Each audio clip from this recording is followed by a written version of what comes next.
जो भी छात्र सिविल सेवा परीक्षा में अपनी सफलता सुनिश्चित करना चाहते हैं, यानी कि फाइनल रिजल्ट में अपना नाम लाना चाहते हैं, उनके लिए ऑप्शनल की भूमिका काफ़ी महत्वपूर्ण हो जाती है।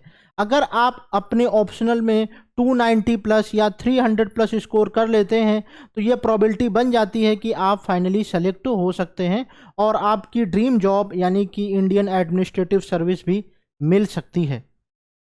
आज का सेशन उन छात्रों के लिए भी महत्वपूर्ण है जो सोशलॉजी ऑप्शनल ले चुके हैं या लेने के बारे में सोच रहे हैं।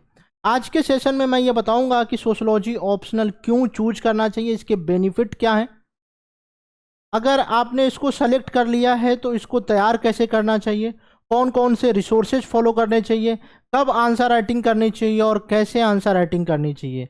यानी कि ये कॉम्प्रिहेंसिव डिटेल वीडियो है जहां पर आप सोशलॉजी के बारे में सब कुछ जानेंगे। तो चलिए शुरू करते हैं आज के अपने सेशन को। और सबसे पहले हम जानते हैं कि अगर आप यूपीएससी एस्पिरेंट हैं और आप सोशलॉजी लेते हैं तो क्या सिर्फ ये ऑप्शनल में बेनिफिट करेगा या जीएस में बेनिफिट करेगा। अगर बेनिफिट करेगा या फ़ायदा देगा तो किस प्रकार से देगा, चलिए हम लोग जानने की कोशिश करते हैं। अगर आपको पता होगा कि जो जीएस पेपर 1 है जिसमें ज्योग्राफी, हिस्ट्री और सोसाइटी का सेक्शन आता है, तो अगर आपने सोशोलॉजी लिया हुआ है तो आपको सीधे सोसाइटी वाले सेक्शन में डायरेक्ट हेल्प हो जाती है और एवरेज मान लेते हैं 50 टू 60 मार्क्स की तैयारी आपकी हो जाएगी। लास्ट ईयर 2023 में 90 मार्क्स से 90 मार्क्स के जो क्वेश्चंस हैं वो सोसाइटी वाले सेक्शन से पूछे गए थे, लेकिन मैं एवरेज मान के चलता हूं कि सोसाइटी से 50 टू 60 मार्क्स के क्वेश्चंस पूछे जाएंगे। फिर जीएस पेपर 2 का जो सेक्शन है सोशल जस्टिस भी 40 टू 50 मार्क्स का पूछा जाता है, जो कि सामाजिक न्याय पर आधारित है, यानी कि सामाजिक समस्याओं और सामाजिक न्याय से जुड़ी, यानी कि भारतीय समाज से जुड़ी हुई बातों का ही प्रश्न पूछा जाता है, यानी कि ये सेक्शन हो जाता है। फिर हमारा अगला सेक्शन हो जाता है इंटरनल सिक्योरिटी का, आंतरिक सुरक्षा, और आंतरिक सुरक्षा भी समाज से जुड़ा हुआ है और यहाँ पर हम इसको 30 से 40 अंक जोड़ लेते हैं। यानी कि अगर आपने सोशलॉजी ऑप्शनल ले लिया है तो जीएस में भी आपको बेनिफिट मिलेगा ही मिलेगा, और सबसे ज़्यादा बेनिफिट मिलेगा हमारा एसे में, क्योंकि जो एसे होता है वो 2 सेक्शन में बटा हुआ होता है। हर सेक्शन में 4 एसे होते हैं, यानी टोटल 8 एसे होते हैं, उनमें से एक एसे जरूर सोसाइटी बेस्ड होता ही है। तो अगर आपने बहुत अच्छे से सोशलॉजी ऑप्शनल थिंकर्स को बहुत अच्छे से पढ़ लिया है, सोशल इश्यूज को बहुत अच्छे से समझ लिया है, भारतीय समाज की जो प्रमुख विशेषताएं हैं, भारत की डाइवर्सिटी जो है उसको बहुत अच्छे से समझ लिया है, तो आप यहाँ पर बहुत अच्छा स्कोर कर सकते हैं। अगर हम एक्स्ट्रा एडवांटेज लेना चाहें तो वो हमें एडवांटेज मिलेगा लैंग्वेज के पेपर में, जो कि कंपलसरी पेपर होता है। वहाँ पर अगर आप देखें इंग्लिश कंपलसरी पेपर और जो लैंग्वेज के पेपर होते हैं जो हमें चूज करना होता है, नॉर्थ इंडिया के लोग हिंदी सेलेक्ट करते हैं, तो हम ये मान के चलते हैं कि यहाँ पर जो 100 मार्क्स का एसे पूछा जाता है वो भी आपको सोसाइटी बेस ही देखने को मिलेगा। यानी कि अगर हम कंपलसरी पेपर में बात करें तो 200 मार्क्स का एडवांटेज मिलेगा, और जो मेरिट डिसाइड करेगा उस मेरिट में हम अगर टोटल करने की कोशिश करें तो यह लगभग जो है 245 अंक का हो जा रहा है। 245 अंक जीएस में आपको डायरेक्ट बेनिफिट मिल जाएगा अगर आप सोशलॉजी ऑप्शनल लेते हैं तो, और ऑप्शनल का एडवांटेज 500 अंक का तो है ही। तो हमारा ओवरऑल ऑप्शनल के थ्रू यानी कि सोशलॉजी के थ्रू 745 मार्क्स की तैयारी हो जाती है। तो क्या आपको इसकी इम्पोर्टेंस समझ में आ गई? अगर आप इसकी इम्पोर्टेंस समझकर इसको डीप स्टडी करेंगे, इसकी एनालिटिकल पावर और जो प्रॉब्लम सॉल्विंग के ऊपर काम करेंगे, तो ज़रूर जो है आप इस ऑप्शनल में बेहतर कर पाएंगे। तो चलिए अगले सेक्शन को आगे बढ़ने से पहले मैं आपको कुछ इन्फॉर्मेशन बता देना चाहता हूं। अगर आप सोशोलॉजी ऑप्शनल या अदर ऑप्शनल भी पढ़ना चाहते हैं, मेरा जो कल से बैच स्टार्ट हो रहा है आप उसको वहां पे अवेल कर सकते हैं। साथ ही साथ ऑप्शनल कार्निवाल शुरू हो गया जहां पे अदर टीचर भी अदर सब्जेक्ट्स पढ़ा रहे हैं, आप वो देख सकते हैं। अगर आपको मेरा कोर्स को ज्वाइन करना है तो आप हमारा रेफरल कोड LIFE10 यूज कर सकते हैं। साथ ही साथ आप अगर सब्सक्राइब्ड यूजर हैं तो आप मुझे 23 तारीख को प्लस पे ज्वाइन कर सकते हैं। अनअकैडमी के माध्यम से कॉम्प्रिहेंसिव तैयारी कराने के लिए 15 मंथ का जो सब्सक्रिप्शन है वो 24,999 रुपये में अवेलेबल है, और इसके लिए आपको LIFE10 कोड को यूज करना है, जिससे आपको मैक्सिमम डिस्काउंट मिल जाएगा जो अनअकैडमी की तरफ से प्रेजेंट में अवेलेबल होगा। साथ ही साथ 26 जून को मंजिल बैच स्टार्ट हो रहा है, 25 जून को इंग्लिश बैच, अचीवर बैच, और साथ ही साथ हिंदी माध्यम के छात्रों के लिए लक्ष्य बैच स्टार्ट हो रहा है। वहां पर आप मुझे देख सकते हैं। तो चलिए हम लोग आते हैं अपने फिर से टॉपिक पर। सोशियोलॉजी ऑप्शनल, जहां पे 2 पेपर होंगे, पेपर 1 और पेपर 2। हर ऑप्शनल में होता है पेपर 1 और पेपर 2। यहाँ पर ये 250 मार्क्स का होगा और ये भी 250 मार्क्स का होगा। मैं आपको पहले से बता दूं कि जो सामान्य तौर पर जो स्कोरिंग ज़्यादा होती है वो पेपर 2 में होती है। पेपर 2 में आप 170 प्लस स्कोर कर सकते हैं और यहाँ पर आप 150 प्लस स्कोर कर सकते हैं, जो कि अभी तक टॉपर्स ने किया है। ये इंडियन सोसाइटी बेस्ड है। अगर हम बात करें, अगर हम इसको डिवाइड करने की कोशिश करें तो पेपर 1 जो है वो यूरोपीय समाज या पूरे वैश्विक समाज को लेके चलता है, जहां पर समाजशास्त्र के जो मूल सिद्धांत हैं वो हमें पढ़ने, और ये जो पेपर 2 है ये भारतीय समाज के ऊपर आधारित है। और हमें पता होता है कि भारतीय समाज में किस किस तरीके से चीज़ें होती हैं, भारतीय समाज की समस्याएं क्या हैं, धर्म व्यवस्था, जाति व्यवस्था, वर्ण व्यवस्था, नातेदारी, किनशिप सिस्टम, ये सब कुछ आपने पढ़ा। ये सब सीधे यूनिट वाइज मेंशन भी है। तो चलिए हम लोग जानने की कोशिश करते हैं कि जो पेपर 1 है उसकी तैयारी कैसे करनी है। इसका नाम क्या है? समाजशास्त्र के मूलभूत सिद्धांत। यानी कि हमें यहाँ पर जो समाजशास्त्र के मूलभूत सिद्धांत है, चाहे वो प्राकार्यवाद हो, चाहे वो प्रत्यक्षवाद हो, चाहे वो कार्ल मार्क्स हो, दुर्खीम हो, मैक्स वेबर हो, पार्सन्स हो, मर्टन हो, मीड हो, उन सब के बारे में पढ़ना। यानी कि यहाँ पर थ्योरी ज़्यादा रहेगी, और यहाँ पर जो सबसे ज़्यादा महत्वपूर्ण यूनिट है वो यूनिट नंबर 4 है। और यहाँ पर मैं आपको ये भी बताता हूँ कि अगर आपको ऑप्शनल में बहुत अच्छा स्कोर करना है तो 80-20 जो फॉर्मूला है ये आपको अडॉप्ट करना पड़ेगा। यानी कि जो 20% सिलेबस है वहाँ से लगभग 80% तो नहीं हम बोलेंगे, लेकिन 50 to 60% क्वेश्चंस पूछे ही जाते हैं, और बचे हुए जो सिलेबस है वहाँ से रिमेनिंग परसेंटेज पूछ लिया जाता है। तो यानी कि आपको जो मेजर यूनिट है, जैसे कि यूनिट 4 पेपर 1 में, यूनिट 5, साथ ही साथ यूनिट 8, यूनिट 9 और यूनिट 9, यूनिट 5, यूनिट 9 और यूनिट 10, इस प्रकार से आपको इन इम्पॉर्टेंट यूनिट्स पे बहुत ध्यान देने की आवश्यकता है। और अगर इन पे आपने बहुत अच्छी पकड़ बना ली, खासकर यूनिट 4 पे जो सबसे ज़्यादा चैलेंजिंग भी होता है, जिसकी तैयारी मैं करवाता भी हूँ अनअकैडमी प्लस पे, आप इसको बहुत अच्छे से सॉल्व कर सकते हैं। अगर आप इसको अच्छे से बहुत तैयार कर लेते हैं तो यकीनन मानिए कि जो पेपर 1 का चैलेंज है वो आपके जीवन से ख़त्म हो चुका है। तो चलिए हम लोग जानते हैं कि पेपर 1 की जो टोटल 10 यूनिट हैं उनकी तैयारी कैसे करनी है, कौन कौन से रिसोर्स पढ़ने हैं, और किस तरीके से हमें अपने बेसिक्स को तैयार करना चाहिए। अगर आपका बैकग्राउंड साइंस से रहा है या फिर अदर बैकग्राउंड रहा है और आप सोशोलॉजी को पहली बार पढ़ रहे हैं, तो आपको NCERT नहीं पढ़नी चाहिए। 11th-12th की NCERT ज़रूर किसी ना किसी के लेक्चर प्रेफर कर लेने चाहिए, क्योंकि जो हिंदी माध्यम में NCERT है वो थोड़ी सी, उसकी जो लैंग्वेज है वो थोड़ी सी टफ है। इसलिए बहुत सारे छात्र जो है ना कहते हैं कि सर जो सोशोलॉजी की NCERT वो समझ में नहीं आती है। तो आप एनसीईआरटी मत पढ़िए, किसी भी टीचर के लेक्चर को प्रेफर कर सकते हैं। तो जो हमारी पहली यूनिट है, पहले ये जान लीजिए कि इस पेपर 1 में कितनी यूनिट है, 10 यूनिट है, टोटल 10 यूनिट्स हैं। और उसमें जो पहली यूनिट है समाजशास्त्र एवं विद्याशाखा, यहाँ पर हम ये जानते हैं कि समाजशास्त्र विषय की उत्पत्ति कैसे हुई, यूरोप में जो आधुनिकता आई, यूरोप में जो प्रमुख क्रांतियाँ हुई, जो महत्वपूर्ण इवेंट थे, उनका योगदान समाजशास्त्र के उद्भव में कैसे है, यानी कि समाजशास्त्र के ऐतिहासिक बैकग्राउंड को हम लोग इस यूनिट 1 में जानने की कोशिश करते हैं।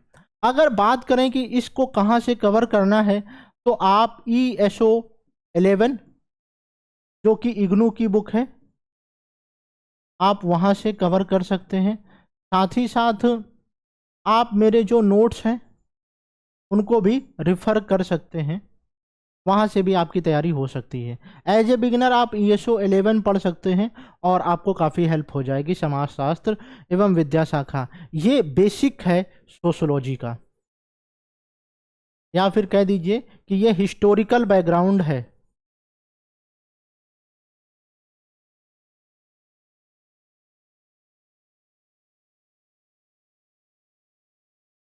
इस हिस्टोरिकल बैकग्राउंड को हमें यहाँ पर समझना है। दूसरी यूनिट है समाजशास्त्र विज्ञान के रूप में। जो भी समाजशास्त्रीय चिंतक हैं, यानी कि समाजशास्त्र का अध्ययन करने वाले लोग हैं, वो समाजशास्त्र को 2 भागों में डिवाइड करते हैं। एक बोलते हैं कि समाजशास्त्र का अध्ययन एक सामान्य विज्ञान के रूप में करना चाहिए, और दूसरे लोग कहते हैं कि विशिष्ट विज्ञान के रूप में। विशिष्ट विज्ञान का मतलब जैसे फिजिक्स, केमिस्ट्री, बायोलॉजी, यानी कि H2O+O क्या बनेगा, जल। ये भी चाहते हैं कि हर घटना के बाद, यानी कि कोई भी चीज़ें होंगी तो उसका सेम रिजल्ट आएगा। क्या हर सोशल इश्यूज में या सोशल इवेंट में ऐसा होता है? तो आप कहेंगे नहीं सर। तो इसको लेके तमाम चीज़ें होती हैं। जैसे कि अगर आप कोई व्यक्ति डिप्रेशन में जा रहा है तो वो सुसाइड ही करेगा, ऐसा कोई ज़रूरी नहीं है। तो इस वजह से कुछ लोग कहेंगे कि अरे सर, आत्महत्या के यानी कि जो डिप्रेशन के परिणाम है वो आत्महत्या में नहीं होंगे, इस वजह से इसको विशिष्ट विज्ञान में नहीं कंसीडर करना चाहिए। ठीक है। अब कुछ लोगों, वो लोग क्या कहेंगे, इसको सामान्य विज्ञान के रूप में अध्ययन करना चाहिए क्योंकि 50-50 रिजल्ट आ सकता है।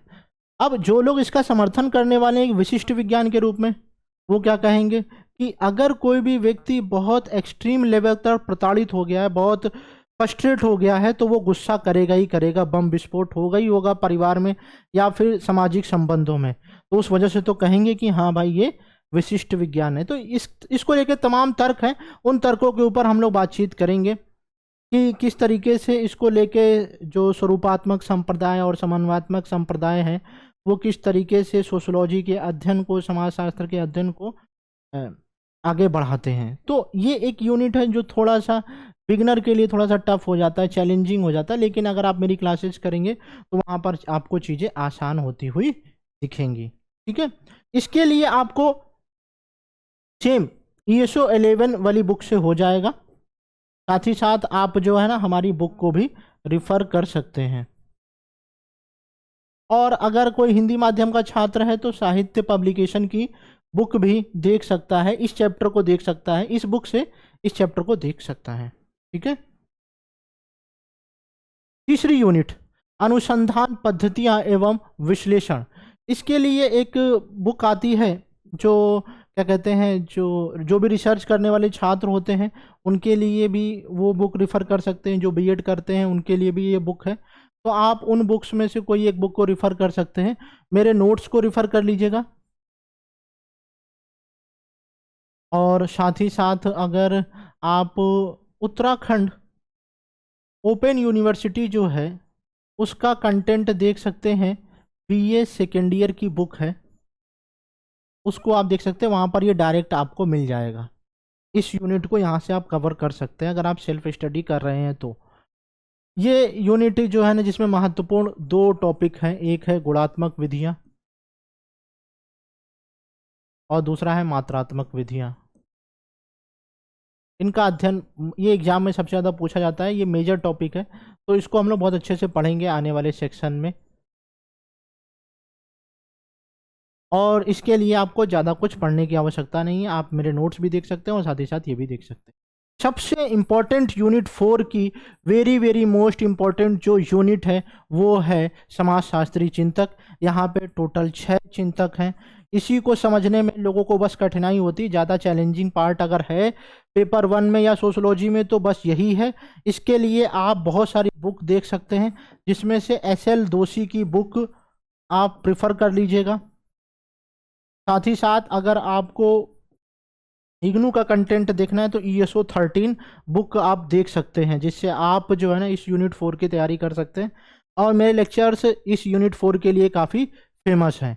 अगर आप यूनिट 5 की बात करें तो यूनिट 5 के लिए आप KL शर्मा की बुक देख सकते हैं, काफ़ी महत्वपूर्ण है। अगर चौथी यूनिट के बाद अगर कोई इंपॉर्टेंट यूनिट है तो ये है। और इसी में जाति व्यवस्था और वर्ग व्यवस्था के ऊपर प्रत्यक्ष अप्रत्यक्ष रूप से प्रश्न पूछे जाते हैं, जिसको मैंने काफ़ी बार अपने लेक्चर्स में समझाया हुआ है। आप मेरे सैंपल लेक्चर्स भी देख सकते हैं। तो इसके लिए आप KL शर्मा की बुक देख सकते हैं कोई, और साथ ही साथ इग्नू का जो ESO 14 है उसके इम्पोर्टेंट जो इस टॉपिक से रिलेट कर रहे हैं, सिर्फ उन्हीं चैप्टर्स को आप देख सकते हैं। रही बात यूनिट 6, ये सबसे छोटी यूनिट है। इसमें 2 ही टॉपिक हैं, जो अनौपचारिक क्षेत्र और औपचारिक क्षेत्र, उससे संबंधित प्रश्न है। अभी जैसे आपने जो विपरीत प्रवर्सन वाला जो क्वेश्चन था वो इसी यूनिट से पूछा गया था। तो इस यूनिट के लिए आपको ज़्यादा कुछ पढ़ने की आवश्यकता नहीं है। बेसिक फैक्ट, बेसिक इन्फॉर्मेशन, यानी कि आप हमारे लेक्चर से या हमारे नोट से बेसिक फैक्ट या इन्फॉर्मेशन या गूगल के थ्रू भी देख सकते हैं। और करंट से आपको अपडेट रहने की आवश्यकता होती है इस यूनिट के लिए, ठीक है। फिर हम लोग आ जाते हैं राजनीति और समाज। राजनीति और समाज में बहुत सारे चिंतकों के, यानी कि चिंतकों के सिद्धांत दिए हुए हैं, और इन सिद्धांतों के लिए आप जो है ESO 12 और 14 के कुछ लेक्चर्स, कुछ टॉपिक्स ESO 12 में दिए हुए हैं, कुछ जो है ना 14 में दिए हुए हैं, तो आप वहाँ से रेफ़र कर सकते हैं। साथ ही साथ आप मेरे नोट्स को भी रेफ़र कर सकते हैं इसके लिए। ये काफ़ी सरल यूनिट है, लेकिन जब वेबर के सिद्धांत आ जाते हैं तो थोड़ा सा कोरिलेट नहीं कर पाते हैं, तो आप उसके लिए ज़रूर किसी टीचर को, किसी एजुकेटर को ज़रूर रेफ़र कर लीजिए। अगली जो 8वीं यूनिट है वो भी धर्म से संबंधित सिद्धांतों की है। खासकर जो दुर्खीम का सिद्धांत है वो काफ़ी महत्वपूर्ण हो जाता है, और इसके लिए एक पर्टिकुलर बुक है ESO 15, जिसे आप देख सकते हैं, और NCERT की बुक भी देख सकते हैं, करंट अफेयर्स भी इसके लिए आप देख सकते हैं। जो चौथी और 5वीं यूनिट के बाद सबसे महत्वपूर्ण यूनिट है वो है हमारी नातेदारी की व्यवस्थाएं। आपके ज़िंदगी में शादी होगी, विवाह होगी, आप UPSC की तैयारी क्यों कर रहे हैं? इसीलिए तो कर रहे हैं कि एक खूबसूरत लड़की से, यानी कि अप्सरा से आपकी शादी होगी और घर बसाएंगे, खूबसूरत बच्चे होंगे, यही सब तो करना चाह रहे हैं। और यही सब जो है ना आपको यहाँ पर पढ़ना है, यानी कि जो आप अपनी ज़िंदगी के बारे में सोचते हैं वो सब कुछ आपको इस यूनिट में देखने को मिलेगा। लेकिन वहाँ पर आप ज़्यादा इमोशनल हो जाते हैं, लेकिन यहाँ पर व्यवहारिकता के साथ बात करनी है। और यहाँ पर जो सबसे महत्वपूर्ण टॉपिक है वो पितृसत्तात्मकता, यानी कि पुरुष प्रधान समाज है, और उससे रिलेटेड ऐसे में भी ऐसे भी पूछ लिया जाता है, और साथ ही साथ इंडियन सोसाइटी में पूछ लिया जाता है, और इसमें तो पूछा ही जाता है, 20 अंक का सीधे क्वेश्चन पूछा जाता है। तो यहाँ पर जो क्वेश्चंस होते हैं वो 20 और 10 अंक के पूछे जाते हैं, तो आप तैयार रहिए। और हर साल 2 से 3 क्वेश्चंस रहते ही रहते हैं इस यूनिट से, तो इसकी इंपॉर्टेंस समझ जाइए। अगली जो और अंतिम यूनिट है पेपर 1 की, जिसका नाम है आधुनिक भारत में, आधुनिक समाज में सामाजिक परिवर्तन। इसके लिए आप योगेंद्र सिंह की बुक भी देख सकते हैं, और करंट अफेयर से आपको अपडेट रहने की आवश्यकता है, ठीक है। यहाँ पर भी करंट अफेयर्स की आवश्यकता है। जैसे आप देखेंगे कि बहुत सारे टॉपिक्स ऐड हो रहे हैं, जैसे कि इसमें डेट रेप हो गया, मैरिटल रेप हो गया, लिव इन रिलेशनशिप के ऊपर UPSC ने 20 अंक का क्वेश्चन पूछ दिया था। हिंदी माध्यम के छात्र तो परेशान हो गए थे, क्योंकि इसका हिंदी ट्रांसलेशन जो है वो क्या किया गया था। कमेंट सेक्शन में आप मुझे बता सकते हैं कि लिव इन रिलेशनशिप का हिंदी शब्द क्या यूज किया जाता है। मेरे बताने से पहले कमेंट सेक्शन में सब लोग टाइप करें। लिव इन रिलेशनशिप को जो हिंदी ट्रांसलेट किया गया था सहसंबंध वास के रूप में किया गया था, और बहुत सारे छात्र इसका मतलब समझ ही नहीं पाए थे। और उस साल मैंने भी मेंस लिखा हुआ था, लेकिन मैंने जैसे ही इंग्लिश देखी मुझे भी खुद नहीं पता था।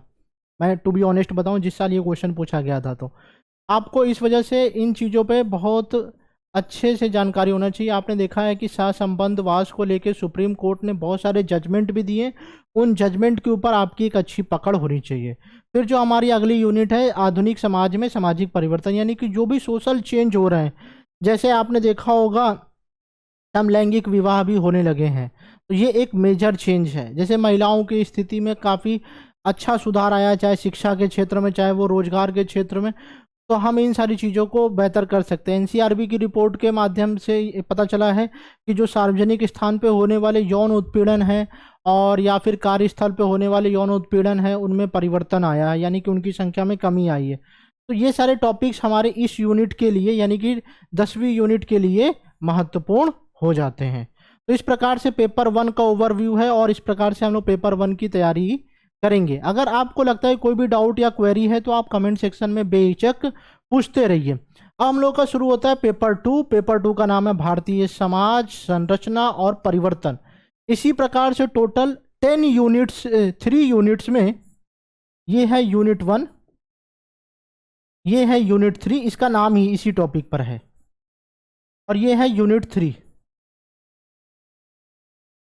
इस यूनिट में 2 चैप्टर हैं। इस यूनिट में 6 चैप्टर है और इस यूनिट में 7 चैप्टर्स हैं। इस प्रकार से टोटल पेपर 2 में 15 चैप्टर्स हैं। बहुत सारे लोग जो है ना उसको 15 यूनिट्स बोलते हैं, लेकिन मेरा ये मानना है कि अगर हमें डिवाइड करना है तो टोटल 3 यूनिट्स में डिवाइड करिए और फिर उसके सब टॉपिक्स को जान लीजिए। यानी कि पहले हमें 2 चैप्टर्स में भारतीय समाज की विशेषताओं के बारे में जानना है।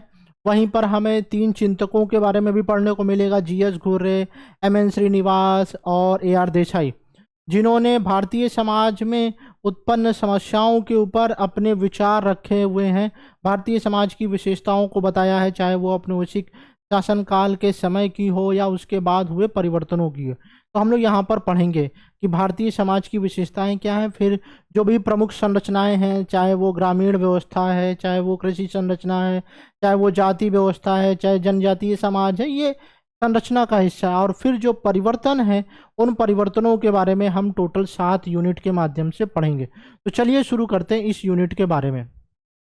जो हमारी पहली यूनिट है, इससे क्वेश्चंस आते हैं हर साल। एक क्वेश्चन कंपलसरी है कि आएगा ही आएगा, इट्स कंपलसरी। यहाँ से हर दूसरे साल कोई ना कोई क्वेश्चन आता है, हर 2 साल पे क्वेश्चन कंपलसरी है। लेकिन यहाँ से ये प्रोबेबिलिटी रहती है या तो 20 मार्क्स का या 10 मार्क्स का, कभी कभी दोनों ही मार्क्स के क्वेश्चंस पूछ लिए जाते हैं। और इसकी तैयारी के लिए आप जो है एसएल दोषी की बुक देख सकते हैं, जिसका टाइटल होगा भारतीय सामाजिक विचारक। सामाजिक विचारक पेपर 1 के लिए भी एसएल दोषी की बुक है, लेकिन उसका नाम है पश्चिमी समाजशास्त्रीय चिंतक। ठीक है, जो मैंने पेपर 1 में बताई थी। पेपर 2 के लिए आप चाहें तो ये आपको एनसीईआरटी में भी ईएसओ में मिल जाएगा। ईएसओ 14 में आपको मिल जाएगा, उत्तराखंड ओपन यूनिवर्सिटी में मिल जाएगा आपको। ठीक है, यहाँ पे आपको ये सारी चीज़ें मिल जाएंगी।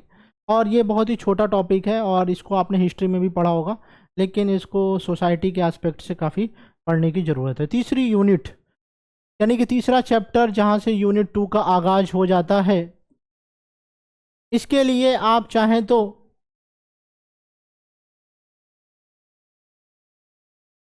क्या कहते हैं, जेपी सिंह की बुक देख सकते हैं। जेपी सिंह की पूरी बुक नहीं देखनी है, बस ये टॉपिक देखना है। जाति व्यवस्था के लिए आप ईएसओ 14 और 16 देख सकते हैं। जाति व्यवस्था के ऊपर कुछ चिंतक हैं, जैसे लुई ड्यूमा हैं, जीएस घुर्रे हैं, आंद्रे बेते हैं और एमएन श्रीनिवास है। उनके विचारों को हम लोगों को यहाँ पर जानना है, और इनके विचारों से सीधे हर साल क्वेश्चंस आते ही आते हैं। 1 या 2 क्वेश्चन डेफिनेटली रहते हैं, और करंट अफेयर्स का भी वेटेज रहता है इस यूनिट में। ठीक है, फिर हम लोग आ जाते हैं जनजातीय समाज। यहाँ पर आपको करंट से काफ़ी अच्छी तैयारी करनी होती है, करंट अफेयर्स का काफ़ी रोल होता है। जैसे आपने आदिवासी तेल के बारे में सुना होगा, तो आदिवासी तेल देने वाले आदिवासी समुदाय का क्या नाम है? नरेंद्र मोदी जी ने इसका जिक्र किया था। कमेंट सेक्शन में आप बताइए कि आदिवासी तेल किस समुदाय के द्वारा, किस जनजातीय समुदाय के द्वारा सेल किया जा रहा है। फिर ये जो यूनिट है भारत में सामाजिक वर्ग, जिसमें कृषि वर्ग पढ़ेंगे, मध्यम वर्ग पढ़ेंगे और औद्योगिक वर्ग पढ़ेंगे। और इसके ऊपर हर साल एक क्वेश्चन आता ही आता है, हर साल एक क्वेश्चन आता है। ये भी एक इम्पॉर्टेंट यूनिट है। अगर अब तक में सबसे इम्पॉर्टेंट यूनिट पूछी जाएगी तो वो है ये वाली यूनिट और पहली यूनिट। इससे सबसे ज़्यादा क्वेश्चंस आते हैं, इनके ऊपर आपको मेजर फोकस करने की आवश्यकता होगी। फिर भारत में नातेदारी की व्यवस्थाएं, जैसे आपने देखा होगा उत्तर भारत की नातेदारी अलग है, दक्षिण भारत की नातेदारी अलग है, और इसकी तैयारी आपको करंट अफेयर्स से बहुत अच्छे से करनी होगी।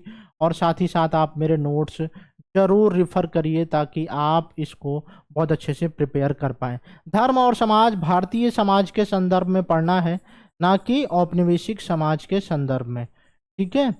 और इसके लिए यहाँ पर कोई सिद्धांत नहीं पढ़ने की आवश्यकता है, जैसे धर्मनिरपेक्षता क्या है, सांप्रदायिकता क्या है, ऐसे टॉपिक्स को यहाँ पर हम लोगों को पढ़ना है जो कि हमसे काफ़ी फेमिलियर है, हम उनसे फेमिलियर काफ़ी हैं।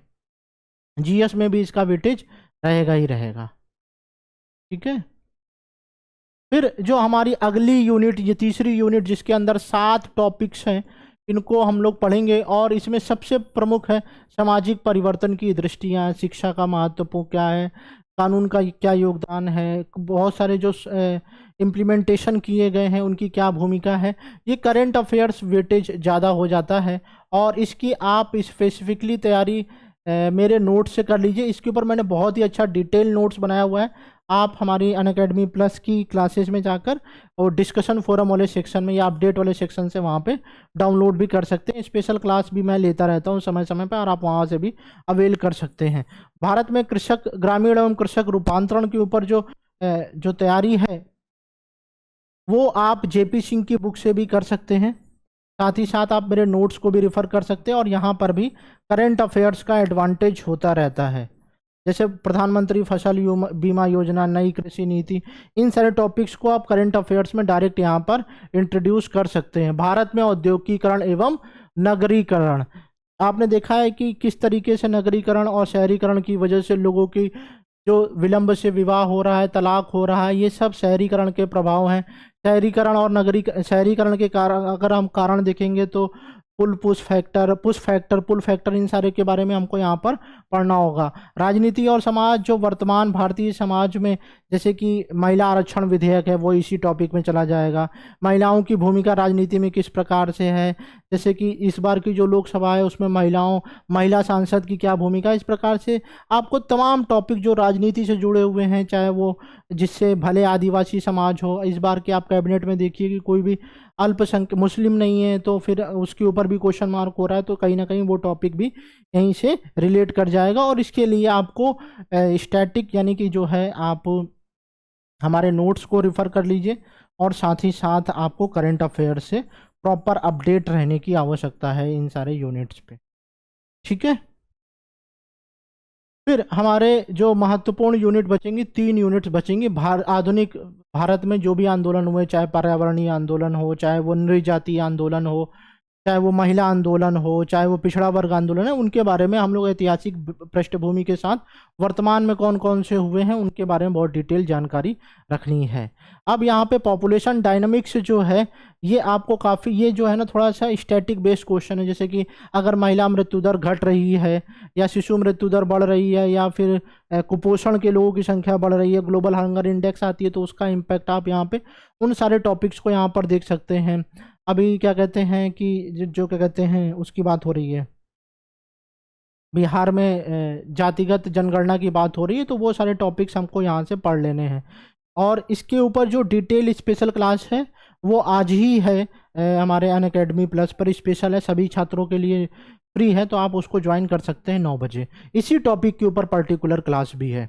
और इसके लिए आप जो है ना करंट प्लस हमारे नोट्स देख सकते हैं, और साथ ही साथ आप जो साहित्य पब्लिकेशन की बुक मैंने बताई थी आप उसे भी रिफ़र कर सकते हैं। और हमारा अंतिम टॉपिक हो जाएगा जो 15th चैप्टर हो जाएगा, सामाजिक रूपांतरण की चुनौतियां। इसके लिए आप ESO 16 बुक भी देख सकते हैं, साथ ही साथ आप मेरे नोट्स देख सकते हैं और करंट अफेयर से अपडेट रह सकते हैं। इस प्रकार से हम इन रिसोर्सेज के दम पर अपनी तैयारी कर सकते हैं। अब रही बात कि आपको PYQ कब करने चाहिए या आंसर राइटिंग कब करनी चाहिए। आप इसको चैप्टर वाइज भी कर सकते हैं कि जैसे आपने चैप्टर कंप्लीट कर लिया है तब आप करिए, जब आपका पेपर कोई भी पेपर कंप्लीट हो गया है तब आप कर सकते हैं, और जब आपका पेपर 2 और पेपर 3, पेपर 1 और पेपर 2 दोनों हो गया हो तब आप करिए।